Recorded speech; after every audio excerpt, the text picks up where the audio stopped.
আন্দোলনের পানি খাওয়াইতে যে শহীদ হয় নাই, আমার ছেলে কোথায় পুলিশের সামনে বুক পেতে দিয়ে শহীদ হয় নাই, আমার ছেলে সাধারণ জনগণ ছাত্রদেরকে যখন পুলিশের এপিসি থেকে গুলি ছোড়া হচ্ছিল তখন সেই পুলিশের গুলি থেকে ছাত্র জনতাকে বাঁচানোর জন্য সেই এপিসির উপরে উঠে যায় এবং সেই ঢাকনা বন্ধ করতে যায়। তখন পুলিশ এপিসি থেকে নিচে নেমে তার বুকের বাম পাশে ক্লোজ ডিস্টেন্স থেকে তাকে শটগান দিয়ে গুলি করে।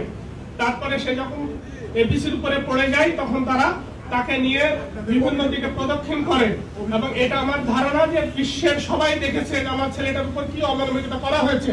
আর আজকে এই ফাউন্ডেশনের এক বেয়াদব আমাকে বলেছে সোহাট ওয়াকার, সে কিসে আমরা বলেছি শহীদ ফাউন্ডেশনের শহীদ ফ্যামিলির বাইরে কেউ থাকতে পারবে না, কারণ এখন যে স্নিগ্ধ সিও ছিল সে শহীদ ফ্যামিলির, আমাদের কোনো আপত্তি ছিল না, আমাদের কারোর সাথে কোনো আলাপ না করে আমরা এখানে যারা সবাই আছি আমরা জেনারেল মেম্বার হিসেবে আমাদেরকে রাখা হয়েছে। আর এটা জাস্ট আমাদেরকে দেওয়ার জন্য আমাদেরকে ডেকে আনা হয়েছে যে আমরা সিও উনি পদত্যাগ করছে, আমরা একটা সিও দিয়েছি, সেই সিওর সাথে শহীদ ফ্যামিলি বা ওনার শহীদ ফ্যামিলির কোনো সম্পর্ক নাই। তাহলে ওনার যদি কোনো আবেগ না থাকে, ওনার যদি শহীদ পরিবারদের প্রতি কোনো দরদ না থাকে, তো ওনার কাছে আমরা কি যে বলবো?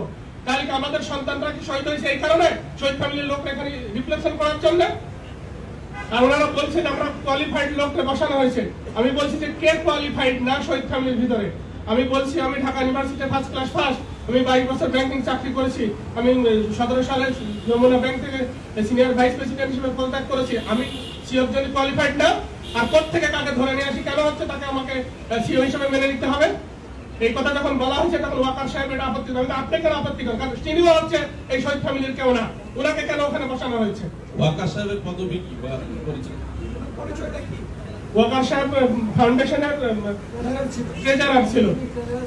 ট্রেজারার, হ্যাঁ উনি বর্তমান কমিটিতে আছে এবং উনি প্রবল ভাবে আপত্তি করছে যে এটা চেঞ্জ হবে না। কেন চেঞ্জ হবে না? আমাদের আবেগের কি কোনো মূল্য নেই? শহীদ ফ্যামিলিতে আমরা বলেছি যে সিও এর আগেও শহীদ ফ্যামিলিতে ছিল, এখনো শহীদ ফ্যামিলির ভিতর থেকে দিতে হবে এবং যোগ্যতর লোক আছে তাদেরকে আপনারা বসান। এনারা বলছেন না এটা চেঞ্জ হবে না, আমাকে বলছে সংবিধান পড়েছেন, আমি বলছি যে বাংলাদেশের সংবিধান যেখানে আমাদের ছেলেদের রক্তের বিনিময়ে চেঞ্জ করতেছি, আপনাদের ফাউন্ডেশনের সংবিধান চেঞ্জ করা হবে যে ফাউন্ডেশনের সবসময় সিও শহীদ ফ্যামিলির থেকে আসবে, নাহলে তো আমাদের কথা এমন। আমি সাধারণ মেম্বার হিসাবে বিভিন্ন শহীদ ফ্যামিলির সাথে যখন কথা বলেছি তখন এখানকার যারা সহযোগিতামূলক তাদের আচরণ পায় না, প্রফেশনাল আচরণ পায় না, পাবে কোত্থেকে? কেউ তো ওখানে শহীদ ফ্যামিলির কেউ নাই।